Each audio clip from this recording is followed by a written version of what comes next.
ഞങ്ങൾ സഹപ്രവർത്തകരെല്ലാവരും കൂടെ വർത്തമാനം പറഞ്ഞിരിക്കുകയായിരുന്നു എന്ന്. അവിടെ ഉയർന്നു വന്ന ഒരു കാര്യം ഇതായിരുന്നു, മരിച്ചു കഴിഞ്ഞാൽ, നമ്മളൊക്കെ മരിച്ചു കഴിഞ്ഞാൽ വീട്ടുകാരുടെ അവസ്ഥ എന്തായിരിക്കുമെന്ന്. ചിലരൊക്കെ പറഞ്ഞു, പാത്രം കഴുകി വയ്ക്കില്ല ഭർത്താവ്, മക്കളൊക്കെ ആണെങ്കിലോ എല്ലാം അലക്കി പറക്കി കൊടുക്കണം, സ്വന്തമായിട്ടൊന്നും ഉണ്ടാക്കി കഴിക്കില്ല.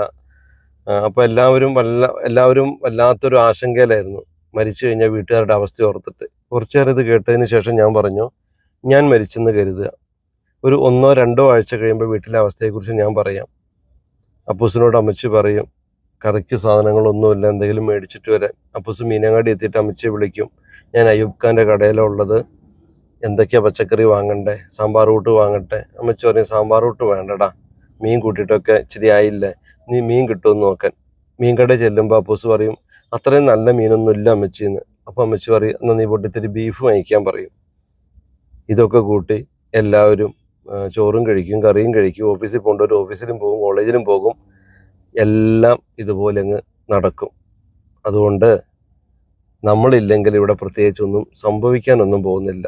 മരിച്ചു പോയതിൻ്റെ വിഷമമൊക്കെ നമ്മളെ ഒരുപാട് സ്നേഹിക്കുന്നവർക്കൊക്കെ ഉണ്ടാവും. അതുകൊണ്ട് നമ്മൾ ജീവിച്ചിരിക്കുമ്പോൾ കുറച്ചൊക്കെ നമുക്ക് വേണ്ടിയും ജീവിക്കുക. നല്ലൊരു കട്ടൻ ചായ കുടിക്കാൻ തോന്നിയാൽ കുടിക്കണേ. ഒരിത്തിരി മിക്സ്ചർ മഴയത്ത് കട്ടൻ ചായം കൂട്ടി കഴിക്കാൻ തോന്നിയാൽ കഴിക്കണേ. നാളത്തേക്ക് മാറ്റി വെക്കരുത്. Be happy.